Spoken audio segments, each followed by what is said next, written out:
Her son gave away the heirloom she swore would skip a generation, the same necklace his grandmother wore while dying in Evelyn's arms. He called it a gift, she called her lawyer 30 days later. He was locked out of the house she built by the woman who raised him from nothing. This version delivers, "All right, before we dive into this crazy story, do me a favor, subscribe and tell us where you're watching from." It wasn't just a necklace, it was a promise. It wasn't the silence that hurt Evelyn the most. It was the sound of laughter, light, careless, echoing down the hallway as Tessa twirled before the mirror, the gold pendant glinting against her collarbone. Her pendant. Her mother's pendant. The one no one had asked permission to take. "Do you think it clashes with the neckline?"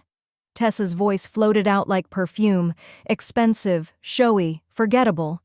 Ryan's voice followed, lazy and indulgent. "You make it look better than it ever did in that old box." Evelyn stood just beyond the threshold of her bedroom, fingers wrapped tightly around the edge of the doorframe. Her heart didn't race. Not anymore. It pulsed slowly, a quiet beat beneath her ribs like a metronome counting down. She didn't say a word. Not yet. She had known something had changed the moment Tessa walked into the breakfast room wearing the necklace as if it were just another accessory, paired with a cream blouse and a new manicure. She hadn't even acknowledged it. No reverence, no recognition, just decoration. That necklace had once rested against Evelyn's mother's chest as she took her final breaths in a quiet hospital room in 1992. Evelyn had been sitting by the bedside, holding her mother's hand, when the nurse tried to remove the jewelry before it was taken by mistake. But her mother had stirred, with the little strength she had left, and whispered, "You keep this, Evelyn. It's not just gold. It's a lock." A lock. And Evelyn was the only one who had ever known what it opened. But Ryan didn't care about locks or legacies. He cared about looking generous in front of Tessa. He had probably opened the antique glass cabinet, seen the velvet box, and handed it over like a party favor. Evelyn walked back into her room, shutting the door with the soft click of someone who'd done this before, shut people out, shut grief in. She opened her closet, kneeling down, and reached behind the row of old photo albums. Her fingers brushed a flat metal case. She pulled it out. Inside was a manila envelope, already sealed, the label read in clean cursive, "For when they forget who owns what." She sat at her desk, lit only by the evening slant of light spilling through half-closed blinds. Her fingers trembled slightly, not with sadness, but precision, as she unsealed the envelope and pulled out the documents. The house deed, a notarized addendum, a fully prepared eviction notice, all dated 6 months ago. She had hoped she'd never need them. She had told herself Ryan would know better, that maybe Tessa would surprise her, ask about the necklace, where it came from, what it meant, but no one had asked. They had simply taken. Downstairs, laughter again. "Tessa, we should get drinks with Dana and show her this necklace. She's gonna die when she sees it." Evelyn folded the papers neatly, placing them inside a new envelope marked in red ink. Personal and confidential. She didn't slam a drawer. She didn't speak. She simply stood, stepped to the antique cabinet where the velvet box once lived, and looked at the space it left behind. Empty. Like so many other things these days. She ran her fingertips along the worn edges of the display case, then turned away. The game had begun. She just hadn't told them they were playing. That night, when the house finally went quiet, Evelyn opened her fireproof safe, slid the sealed envelope inside, and whispered to herself, voice cool and steady, "They think it's just a necklace, but it's also a timer." And with that, she locked the safe and walked away. They unwrapped history like it was a clearance item. The notification chimed before Evelyn had even finished her tea. She wasn't on social media often, but she checked out of habit, a remnant from when Ryan was in college, and it was the only way she knew he was still alive. But today, something glowed red on her screen. "Tessa Everly Walker tagged you in a photo." Evelyn tapped. The image loaded slowly, like a wound forming in real time. There was Tessa, posing in front of the hallway mirror, chin tilted, lips parted just enough to suggest a pout. But it wasn't her posture that stole Evelyn's breath. It was the pendant, her mother's pendant, dangling above a low neckline, paired with glossy lips and an off-shoulder cashmere dress. It had been reduced to an accessory. The caption read, "My husband has excellent taste. Vintage glam is forever. Blessed, Zhao timeless look." The comment section was worse. "OMG, you look like royalty. That necklace is giving Audrey Hepburn. Is it real? Where can I buy one like it?" Evelyn didn't respond. She didn't tap. She simply set the phone down on the kitchen counter, face down, her fingers tightening ever so slightly around the ceramic handle of her cup. From the hallway, faint laughter drifted in like smoke from a distant fire. Then Tessa's voice, sweet and sharp, the kind that turned corners easily. "She has no clue what it's worth. I mean, come on, old people always think things are valuable just because they're old." Someone giggled. Dana, maybe. Tessa's echo chamber. "I could get this appraised tomorrow and probably flip it if I wanted. Ryan thinks it's some priceless heirloom. I told him it was just vintage fluff." Evelyn paused in the hallway, just beyond the curve where the light didn't quite reach. Her eyes adjusted to the half-darkness. The air smelled faintly of lavender reed diffuser, but her chest felt thick, like breathing through wool. "She'd never notice anyway," Tessa went on. "She lives in that time capsule of a room. I swear she still thinks it's 1997. Ryan's voice finally entered, soft, like someone trying to smooth over a rug they'd tripped on. "Okay, maybe don't post too much about it. You know how she gets. Sentimental. She's already overreacting. What, I'm not allowed to wear jewelry now?" Evelyn didn't move. Not yet. She waited until the sound faded into another conversation, then returned to her room. She didn't cry. That part of her had long since retired. Instead, she moved like a woman tracing a map she had memorized years ago. She opened the antique glass cabinet, the bottom drawer, velvet-lined. The box was gone, the one she had kept locked beneath layers of silk scarves and camphor. She checked her jewelry roll, the bedside safe, her travel pouch. Nothing. It was late evening when she checked the ensuite bathroom they rarely used. Beneath Tessa's cluttered vanity, foundation bottles, dry shampoo, a curling wand tangled in its own cord, was a small square box. Velvet. Familiar. Her hands didn't tremble as she picked it up. It was empty. She opened it slowly, like it might still whisper something. The imprint of the pendant lay pressed into the cushion like a phantom memory. And beside it, clumsily stuffed into the edge, was a stray lash extension. Evelyn stared at it for a moment too long, then closed the lid. And then, without raising her voice or her heartbeat, she walked back to her desk, opened the top drawer, and pulled out a small leather folder. Inside, the deed, the trust addendum, and a line she'd had her lawyer draft 2 years ago, just in case. Clause 6B, violation of legacy asset guidelines may result in immediate termination of residency agreement. She slipped the folder back into her drawer, then looked at her own reflection in the mirror. Not old, not forgotten, just waiting. I raised a man who now dines on my silence. The first time Evelyn realized how much she had given, it wasn't in the moment of giving. It came years later, while folding someone else's towels in a house built on her sacrifice. The smell of fabric softener and Tessa's imported rose oil lingered in the air like entitlement you couldn't scrub out. Evelyn paused with a white hand towel in her grip and looked down at the monogram. R and T stitched in gold thread. Not E for Evelyn, not even M for Mother. Just Ryan and Tessa. She sat on the edge of the guest bed, her bed technically, and remembered the wedding that nearly broke her. 12 years ago, when Ryan said they wanted a destination ceremony in Tuscany, Evelyn didn't argue. She had nodded and smiled while secretly selling a small parcel of land she'd inherited from her father. That land was supposed to fund her retirement, but instead it paid for a vineyard brunch, a horse-drawn entrance, and monogrammed linen menus guests tossed aside after dessert. And before that, Evelyn had worked 2 jobs, secretary by day, server by night, just to keep Ryan in a private college he never fully appreciated. When his first car died, she drained her emergency savings to buy him another, telling herself, "That's what mothers do." Even when he forgot to call on her birthday 3 years in a row, even when Tessa suggested they move into the house temporarily after the baby didn't happen, even when the baby never came and the move became permanent, she had swallowed every small slight, every rearranged cabinet, every empty gesture with a grace she mistook for peace. Until now. From the upstairs landing, Evelyn heard Ryan's voice rise in a tone she hadn't heard since he was a teenager. "I mean, she's still healthy and kicking, but let's be honest. How long is she going to hang on?" He laughed. Tessa did too, but it was quieter, like she knew the joke wasn't safe. "I'm not saying I want anything to happen," Ryan added, "but we could do so much more with this place if we had full control.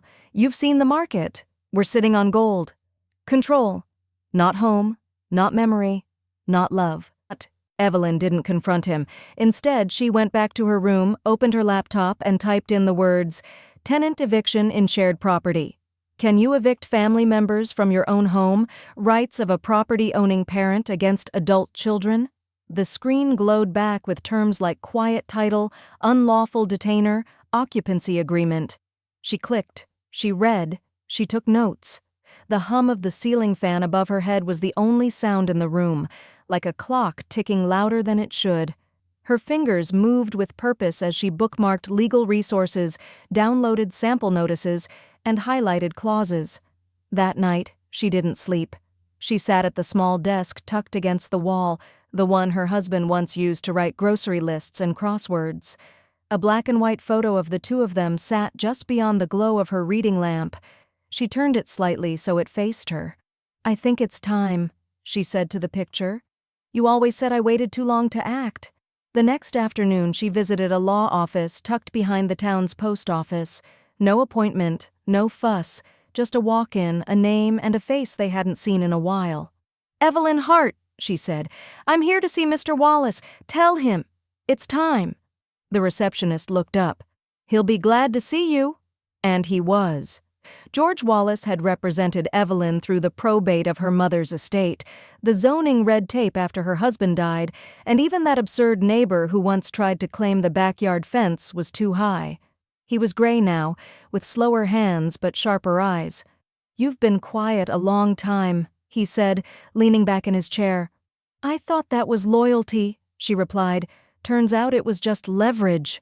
He smiled, not with joy, but with recognition. "Let's get to work." Mr. Wallace pulled out a file from a locked drawer, Evelyn's name written across the tab. Not a new file. An old one. Prepared. Waiting. Just like her. My grandmother's pendant swinging from a liar's neck.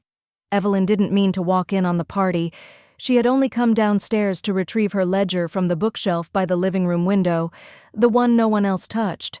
But the moment she stepped onto the last stair, the sound of laughter spilled from the sunroom like champagne foam, bubbly, excessive, too sweet to be sincere. She slowed, fingers brushing the banister, eyes narrowing at the sudden waft of perfume, sharp citrus, over-applied. Tessa's signature. And Ryan said, "If I didn't marry her, someone else would steal her first." Tessa giggled from the center of the room, her voice airy, floating above the clinking of porcelain. "So I said, then let them try." Another round of laughter followed. Female, polite, performative. Evelyn stepped silently to the doorway and stopped. There, in her own home, in the sunroom she once used for orchids and early morning tea, stood Tessa, hosting 5 women, all dressed in variations of pastel luxury. A long table dressed with a linen runner, floral centerpieces, and her mother's fine china stretched before them like a wedding ad, and around Tessa's neck, catching the slant of the afternoon light, was the pendant. The sapphire glinted with every flick of her wrist. It swung gently, mockingly, as she poured more hibiscus tea into matching cups. Evelyn didn't move. She studied the pendant, the way it hung lower on Tessa's collarbone than it had on her mother. A legacy reduced to a styling choice. "Is that vintage?" one of the guests asked, a woman with frosted lipstick and a designer scarf looped like a noose. Tessa's smile widened. Oh, yes, from my husband's family. His mother, or maybe grandmother, something like that. She chuckled, brushing it with her fingers. It's probably worth more emotionally than financially, though. You know how that goes. Evelyn's hand twitched slightly at her side, a tightening of muscle, a microscopic betrayal of calm. As Tessa reached across the table, Evelyn caught another detail, the flatware. Not the everyday silver set Tessa insisted on using. No, these were different. Brushed sterling with a tulip crest engraved at the handle base, her wedding silver. A set gifted to Evelyn and her late husband by her father, stored carefully for decades in a velvet-lined box beneath the dining buffet.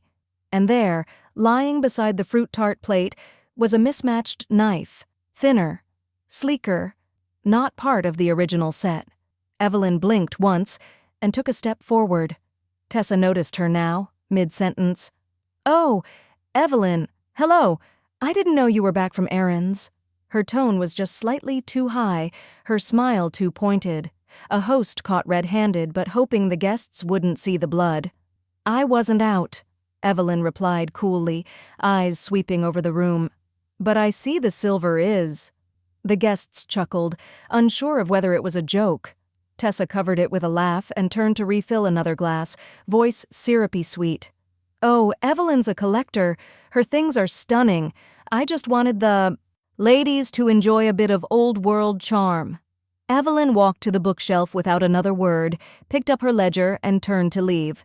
But she paused, long enough to make sure her gaze fell squarely on the pendant. Tessa followed it, clutched it softly as if to claim ownership. That was her mistake. Well?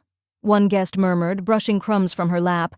I must say this is just exquisite, especially the flatware. It looks designer.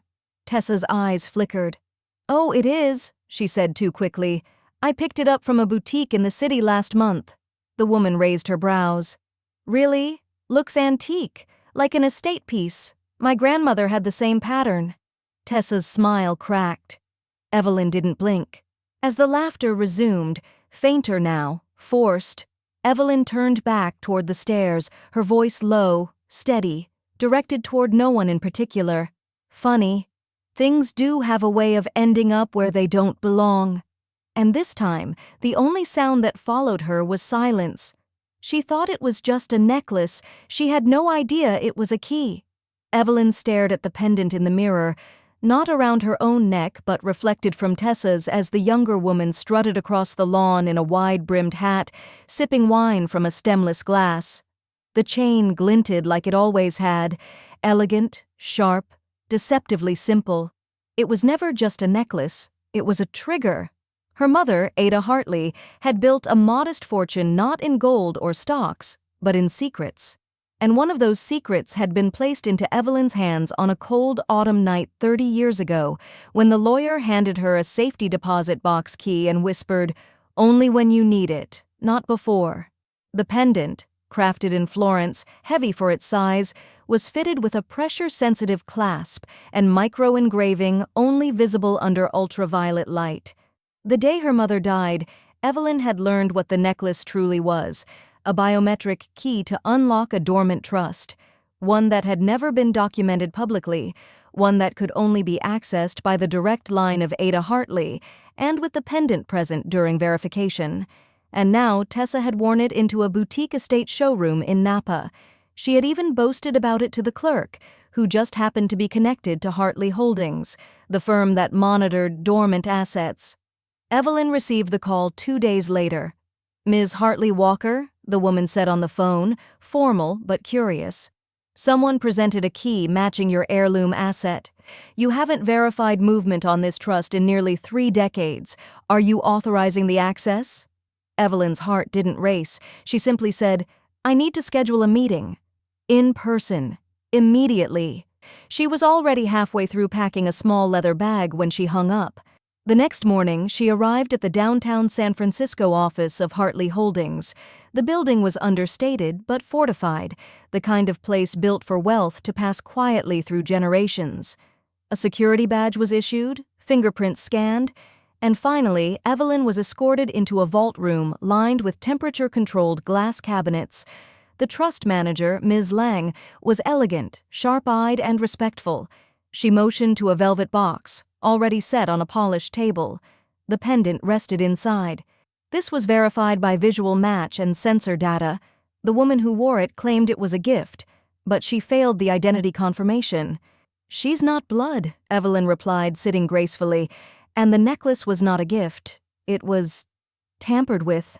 Ms. Lang nodded, tapping her screen.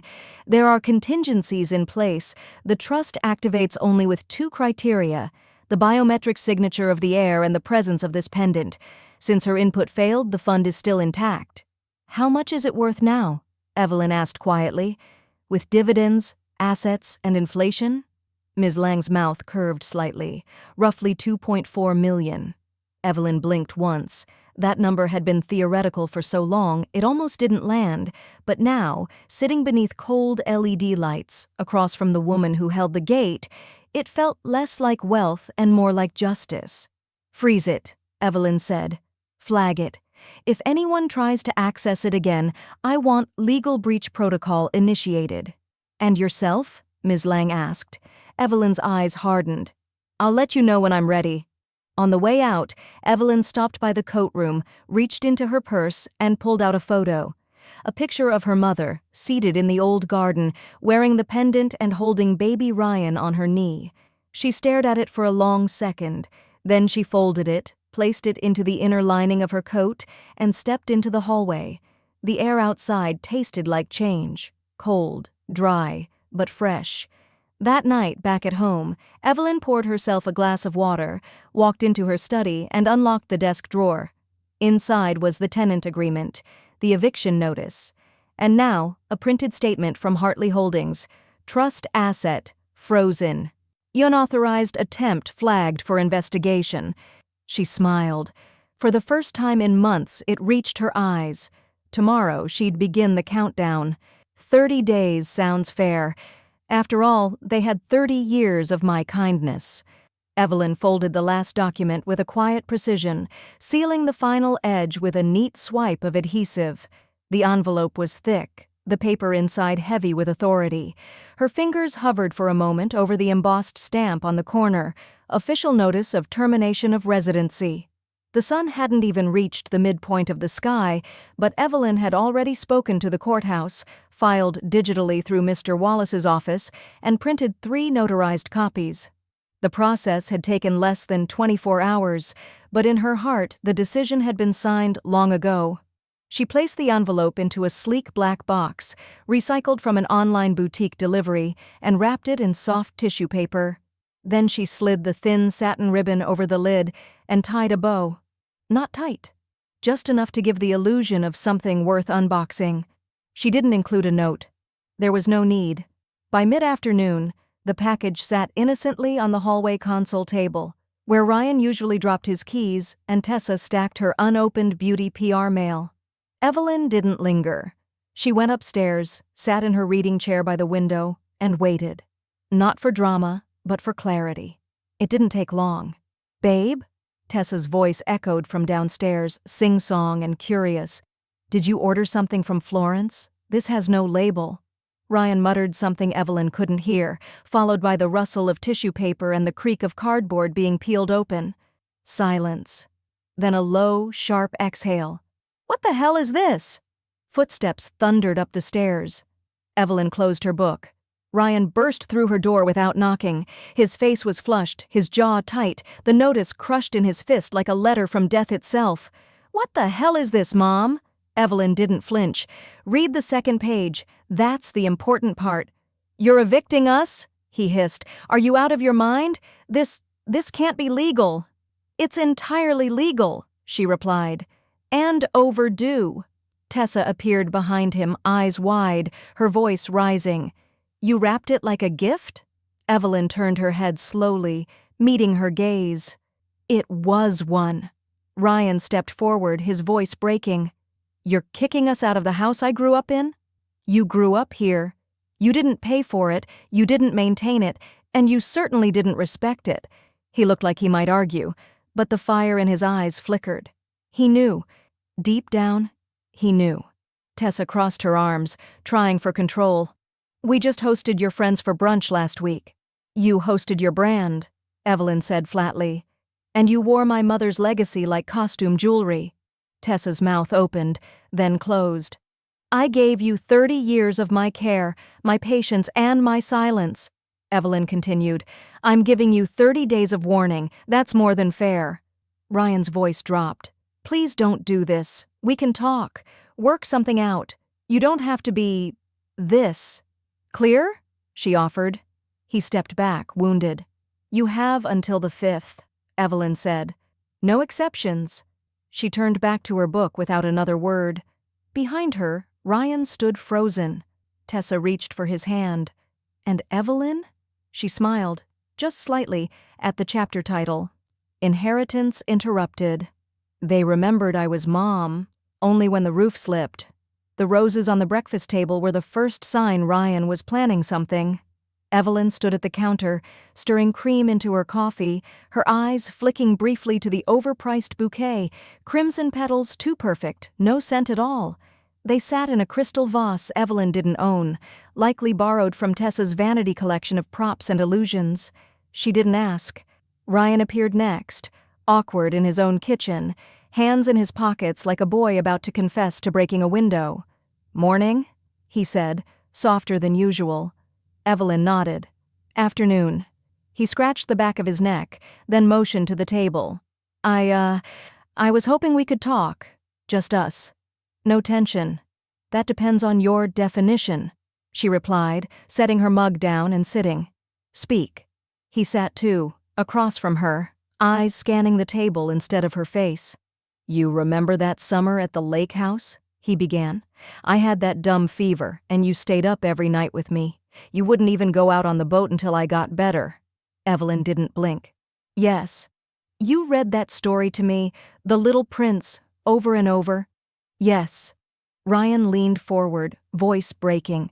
"You were the safest person in the world to me." There it was, the script. He reached for her memories like keys to a vault.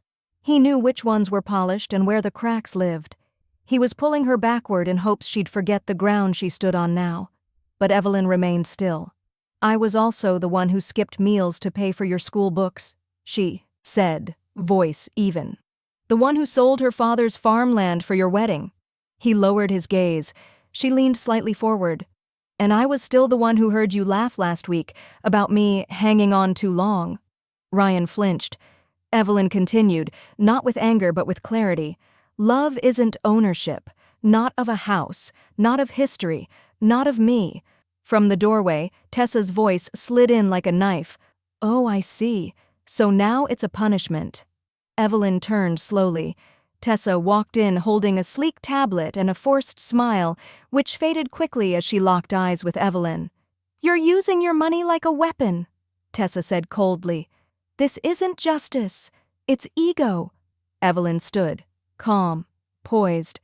"The only ego in this house wears foundation and lies with a hashtag." Tessa's lips curled. "You're throwing away your family." "No," Evelyn replied. "I'm protecting what little of it still matters." "You think people are going to praise you for this?" Tessa snapped. "An old woman evicting her own son? Do you know how that looks?" "Like a boundary," Evelyn said. Ryan stood now too, distressed. "Please, both of you, just stop. Can we not make this worse?" Evelyn slowly reached into her pocket and tapped her phone screen. A red circle pulsed. "Recording." Tessa's breath caught. You're recording this?" Evelyn finally smiled. "Since the moment the flowers arrived." Tessa's expression twisted in rage. Ryan looked pale. Evelyn slipped the phone back into her cardigan, turned toward the stairs, and left them both standing there. The only sound that followed her was the echo of their silence, chasing her up each step like regret running out of breath. "They said I was dramatic. Then I was gone." The house was silent when she slipped out at dawn. Not a whisper from the vents, not a creak from the stairs. Just the steady sound of her suitcase wheels rolling over hardwood, soft enough to be mistaken for wind. Evelyn had waited for this moment. Not out of spite, out of design. The night before, she had packed only what mattered. Her passport, her jewelry box, not for value but for memory, and 2 folders, one labeled Final Deed Transfer and the other Silence Agreement, Pending. She left her monogrammed robe neatly folded at the foot of her bed, and with that, she was gone. The Uber pulled up at 5:43 a.m., the driver barely glancing up as she slid into the back seat. A quiet woman with silver hair and calm eyes wasn't alarming. Not yet. By 6:30, Evelyn was checked into the Alden, a boutique hotel nestled in the hills above Sonoma. The lobby was quiet, polished marble reflecting the sunrise. The concierge greeted her like she belonged. "Welcome back, Mrs. Hartley," he said. She didn't correct the name. Upstairs, her suite overlooked vineyards still curled in morning mist. She set her bag down, poured herself the complimentary elderflower tea, and finally breathed. No footsteps pacing below her room, no doors slamming, no faint scent of Tessa's chemical perfumes. Just eucalyptus-scented linens and classical music humming softly from hidden speakers. For the first time in decades, Evelyn slept without earplugs. By noon, she was wrapped in a heated robe, her face covered in clay mask, her feet soaked in rose water. "Any stress areas you want me to focus on today?" the masseuse asked. "History," Evelyn replied. "Start at the shoulders." The next few days unfolded like a memory she'd forgotten to have. Sunlit breakfasts on the veranda, art classes where she painted imperfect poppies, afternoon tea shared with 2 women from her college alumni group who hadn't recognized her at first. "You look elevated," one of them said, sipping Earl Grey. "Did you get a facelift?" "No," Evelyn said, smiling. "I got a life shift." Meanwhile, back at the house, the energy was shifting into something else entirely. On the 3rd morning of Evelyn's absence, Tessa tore through the junk drawer searching for the checkbook. Ryan hovered by the window, pacing in sweatpants. "Have you talked to her?" "She's not answering," Tessa snapped, slamming the drawer. "None of her accounts are connected to mine. This mortgage pull bounced." "What do you mean bounced?" "I mean she pulled out." They stood frozen, surrounded by unopened mail and rising panic. Evelyn had stopped all payments tied to the household, utilities, HOA fees, even the gardener. Tessa's voice rose. "She ghosted us." "No, she's not ghosting," Ryan muttered. "She's doing this on purpose." It hit him harder than it hit her. The house wasn't just a structure. It was history, and she had walked away from it with the calm of a queen dismounting a throne. Tessa opened her phone and tried calling again. Blocked. Ryan tried next. Blocked. Evelyn didn't send a message. She sent a manila envelope. It arrived on the 4th day. Inside, a notarized copy of the final deed transfer confirming Evelyn's full independent ownership of the estate and legal notification that as of the following week, Ryan and Tessa were no longer tenants. No extension, no appeal. And on the back, in Evelyn's elegant handwriting, just one sentence. "Dramatic enough for you?" Tessa crumpled the letter. Ryan sat down on the couch, head in his hands, and at that very moment, miles away, Evelyn raised a glass of sparkling elderflower to the sky and toasted herself, alone but undefeated. She wanted an empire. She didn't know I was the architect. The gift box was pastel pink, tied with a ribbon so perfectly curled it looked machine-made. It arrived at the hotel concierge desk with a white envelope that read, in delicate calligraphy, "To Evelyn, with love." She didn't open it. She didn't even touch it. The concierge brought it to her suite. She asked them to return it to sender. If the sender refused, donate it, or burn it. It didn't matter anymore. The second box arrived 3 days later, this time larger, with a custom-scented candle, a leather journal, and a silk scarf Evelyn had seen on Tessa's social media weeks earlier. A matching note was included. "Let's talk soon. I miss you. We miss you. Love, Tessa." The third box came with flowers. The fourth, with a locket, her locket, the one Evelyn had left behind intentionally in the guest room drawer. Tessa had wrapped it in peach tissue paper and added a note. "I didn't know it meant that much. I'd never disrespect your legacy. Let's meet?" Evelyn took the locket out of the box with gloved hands, placed it in the hotel's safe, and left the rest of the package untouched. The next morning, she sent every single gift back through her lawyer, unopened. With it, she included a single page. "All future contacts should go through legal counsel. This is no longer personal, it's business. Evelyn Walker." Mr. Wallace made sure the message was clear. Tessa's tone shifted. The kindness melted like a mask left in the sun. That week, Wallace filed an official repossession notice for all items missing or altered in the home: furniture sold on marketplace apps, vintage china that had mysteriously disappeared, and most notably, the heirloom necklace. Legal wording, precise and cold, landed at their door with a signature requirement. Ryan signed for it. Tessa tore it open and screamed.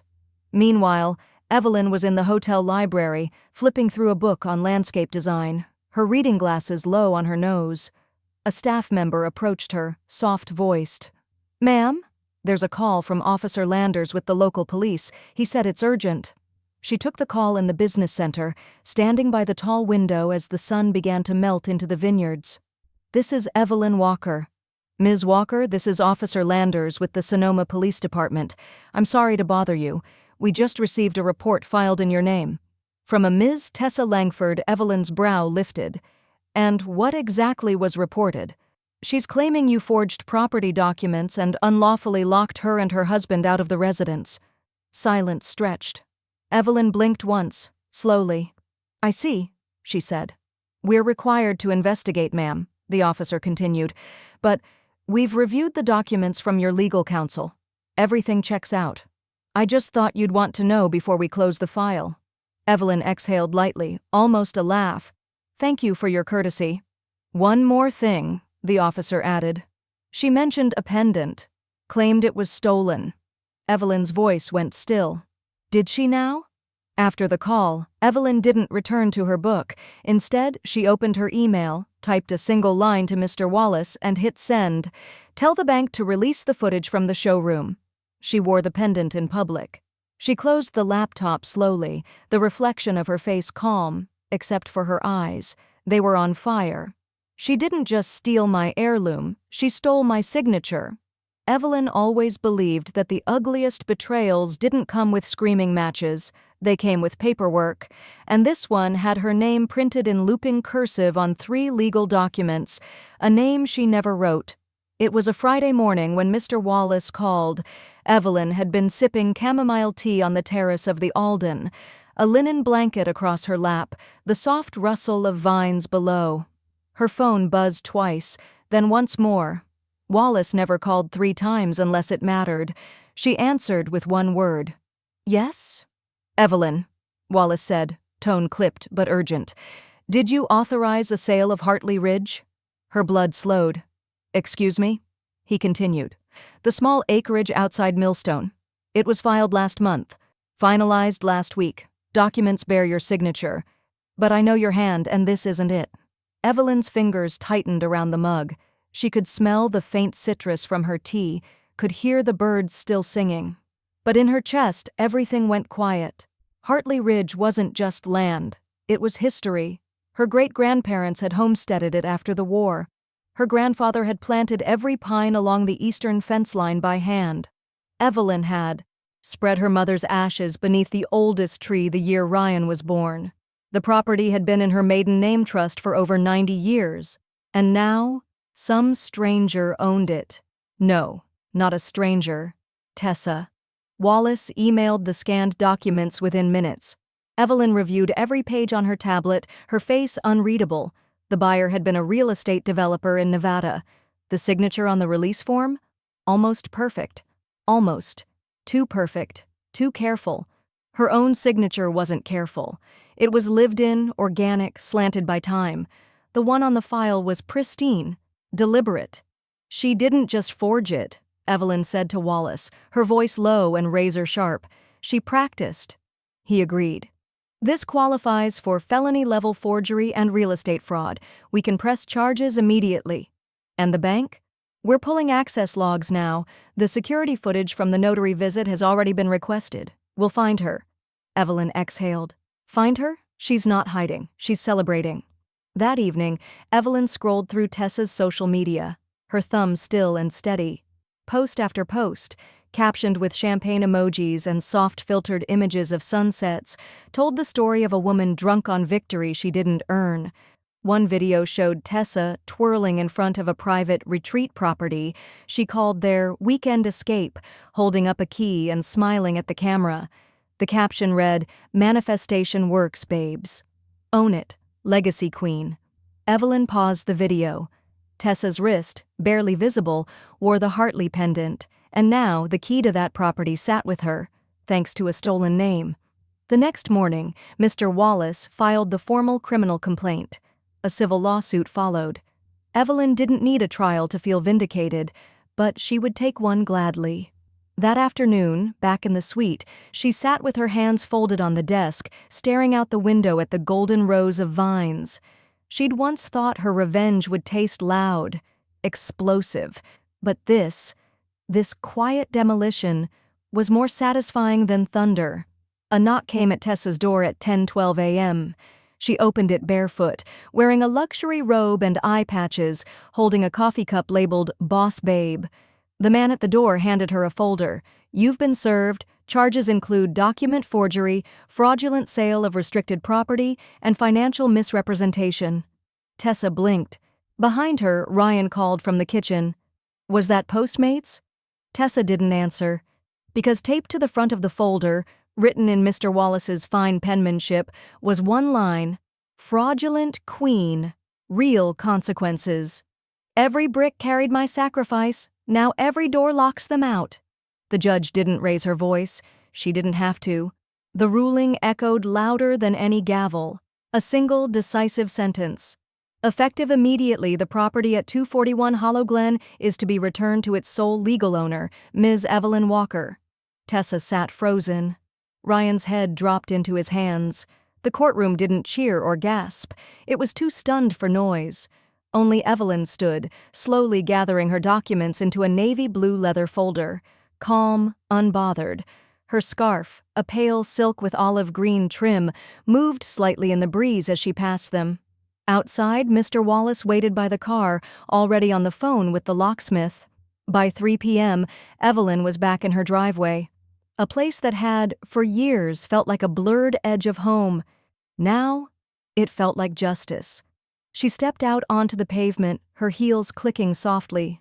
The sun was just beginning to tilt westward, casting long shadows across the stone path. In her hand was a fresh envelope bearing the new deed, her name embossed, sharp and final. The locksmith was already drilling out the front lock, the soft, mechanical churn filling the still afternoon. Inside, the house was silent. Tessa and Ryan had been served with the vacate order just an hour earlier. The sheriff had made it clear, 24 hours to remove their belongings, or the department would be back to escort them out. No exceptions, no grace. Evelyn didn't go inside right away. She stood under the archway, her hand resting on the brick column. The scent of roses drifted faintly from the side garden. The wind shifted. Somewhere, a wind chime rang, a sound she hadn't truly heard in years. Every brick of this house had a memory. Her son's first steps in the hallway, her late husband painting the porch railing in spring, the mortgage she paid down, month after month while forgoing vacations, new coats, better shoes. And yet, she'd almost let it all go quietly. Almost. Inside, Ryan sat on the living room floor surrounded by half-filled boxes and broken apologies. "She's serious," he muttered. "She's really doing this." Tessa stood by the kitchen window, staring at the locksmith's van in the driveway. Her knuckles turned white around the edge of the granite counter. "She's 73, she said in disbelief. "How is she pulling this off?" Ryan didn't answer, because even he had begun to realize she hadn't just pulled this off. She'd planned it, not out of hate, but out of clarity. The locks finished turning by sunset. New keys were handed to Evelyn. She pocketed them without ceremony. Then she turned back toward her car, just as Tessa burst out the front door. "Wait!" Evelyn paused but didn't flinch. Tessa sprinted down the path, her face contorted in something between desperation and fury. "You can't just erase people like this. We're family, whether you like it or not." "You erased yourself the moment you forged my name," Evelyn said coldly, stepping toward the driver's side. "You'll die alone, you bitter—" Tessa didn't finish, because her heel caught the edge of the curb and she stumbled straight onto the hood of Evelyn's car, palms smacking flat against the windshield. Evelyn didn't scream. She simply stepped back, watching as Tessa panted, gripping metal like a woman trying to hold onto a throne made of air. Mr. Wallace walked calmly from the front porch, holding up his phone. "I'd step down if I were you," he said coolly. "I just called the sheriff back." Tessa's eyes flicked between them, rage, humiliation, and fear spinning like storm clouds.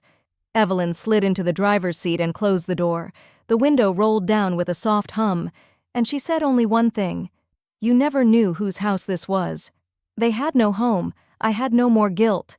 The trunk slammed shut with a dull, final thud. Evelyn stood by the upstairs window, arms folded, wrapped in a soft cashmere shawl as the last rays of sunlight bled across the driveway. Below her, Tessa struggled to shove a suitcase into the back seat of the car, her movements stiff and sharp, fury painted in every gesture. Ryan hovered nearby, shoulders slumped, aimless, useless. The same BMW they used to park in her spot was now their makeshift shelter. She didn't blink. She didn't look away. She watched them the way one watches a play conclude, not with satisfaction, with closure. Inside, the house was still. Peace had texture here now. The antique clock ticked with patient rhythm in the hall. Her cup of lemon verbena tea rested beside a closed book of poetry.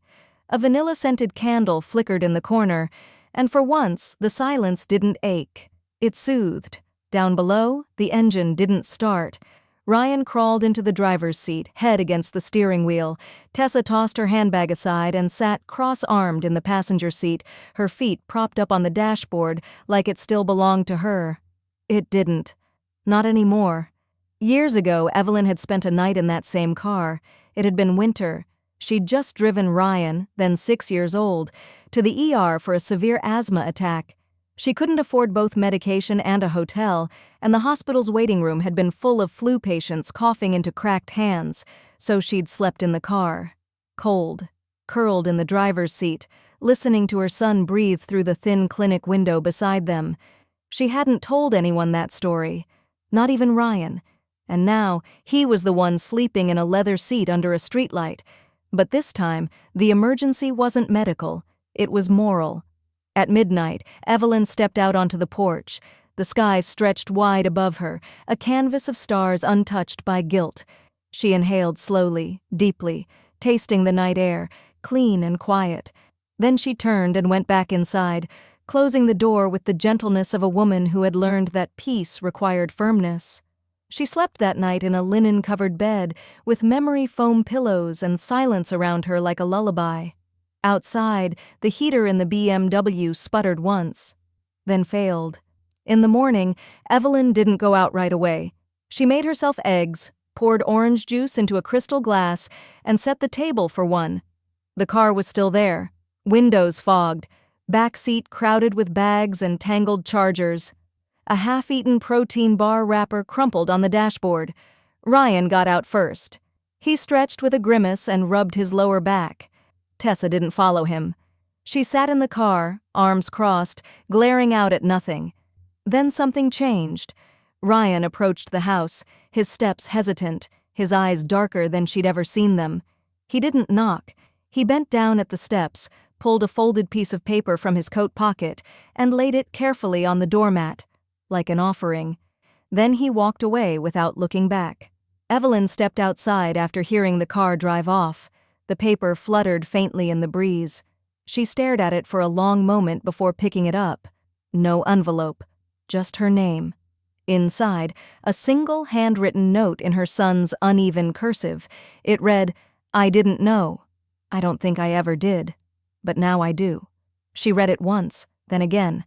Her fingers tightened slightly. Not with forgiveness, but with decision. He never knew. Now he'll never forget. The letter still sat on the mantel, Ryan's uneven handwriting catching morning light, its sincerity folded inside thin, lined paper. But Evelyn hadn't cried. Not when she read it. Not when she reread it.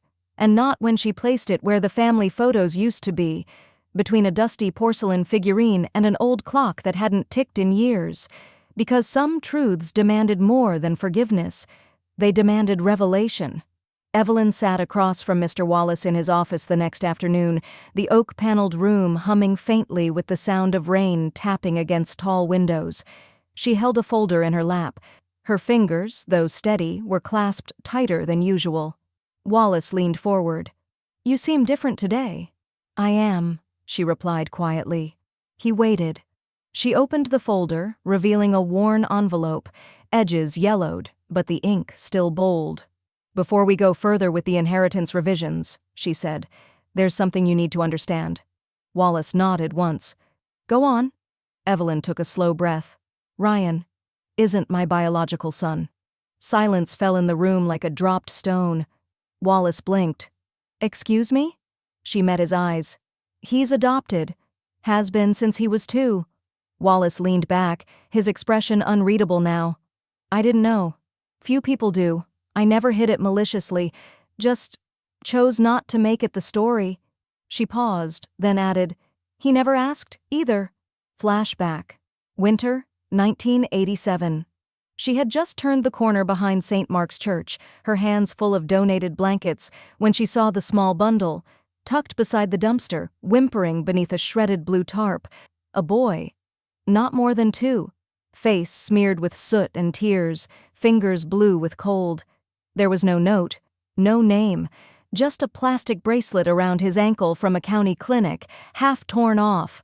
She'd held him against her chest, whispering, "It's okay, sweetheart, it's okay," over and over, her voice cracking from the cold and the terror of what she already knew. She wasn't going to report him. She was going to keep him. "I gave him everything I could," Evelyn said, voice now smooth but taut. "School, love, shelter, holidays, piano lessons, a real home." Wallace listened, lips pressed in a line. "But he wasn't entitled to my legacy," she continued. "He wasn't born into it. He was written in, because I chose him." "And now?" Wallace asked. "Now I choose him out." She slid a second folder across the desk. Adoption papers, medical records, a notarized affidavit, everything Ryan would need to know the truth. "Should I serve this?" Wallace asked carefully. "No," Evelyn said. "Mail it, plain envelope, no return address." Wallace raised an eyebrow. "He'll know it's you." "Yes," she replied, "but he won't know where to send the guilt." That night, Evelyn walked out to her mailbox in slippers, holding one more copy of the letter. The envelope was thick. Inside were the original adoption documents and a small, typed note. "You were never born into this legacy. You were raised into it. That was your chance. And now it's past." She sealed it and pressed the stamp down with her thumb. As the wind curled around her, cool and almost forgiving, Evelyn dropped the envelope into the slot. It landed with a soft, decisive sound. Across town, in a borrowed guest room with peeling wallpaper and a broken bedside lamp, Ryan rubbed his temples, trying to sleep. Tessa lay beside him, scrolling silently, her face lit in cold blue. On the tiny table sat the one thing he had left of his mother, the locket. But for the first time in his life, he looked at it not as a gift, but as a question. They were a power couple, until the power was shut off. The silence in the motel room was thick enough to suffocate, the kind that made every rustle of fabric, every sigh sound like an accusation. Tessa stood in front of the bathroom mirror, hair slicked back, suitcase half-zipped on the bed. Her eyeliner was perfect, her eyes were glass. Behind her, Ryan sat hunched in a corner chair, one leg bouncing, phone in hand, screen dark. "No Wi-Fi again?" he mumbled, though he knew the answer. Tessa didn't respond. Instead, she zipped the suitcase the rest of the way and let the sound fill the room like a period on a sentence she hadn't spoken yet. He looked up. "You're not really going through with this." She turned slowly, arms crossed, head tilted. Go through with what, Ryan? Leaving you in the fantasy you built with your mother's money? Ryan flinched. She ruined everything. Tessa laughed once, short, flat. Number you did. You lied to me. You told me the house was yours, the necklace, the trust, even the land. You didn't even know you were adopted. I didn't. She didn't have to, she snapped. You should have known when you sold off her heirlooms like garage junk. That pendant was a vault key, not a damn accessory. Ryan stood, but not tall. You can't just leave. We've built too much. Built? Tessa barked. What did we build, Ryan? Nothing had your name on it. Not the house, not the land, not the legacy. You were standing in her shadow, pretending it was your spotlight. She grabbed the handle of her suitcase. The motel key dangled from her fingers for a second, then hit the table with a soft clink. For what it's worth, she added, I liked the version of you who still had something to lose.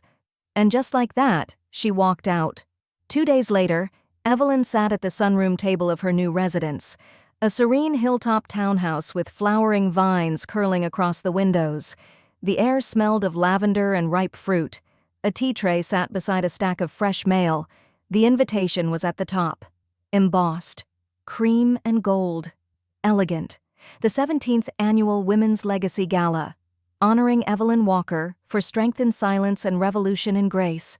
She ran her fingers along the raised lettering without reaction. Her phone buzzed once on the table. FYI, she's gone. Tessa moved out this morning, left no forwarding address. From Wallace's assistant, who knew someone who worked at the motel. Evelyn took a sip of her tea. She didn't smile. She didn't blink. She simply breathed in.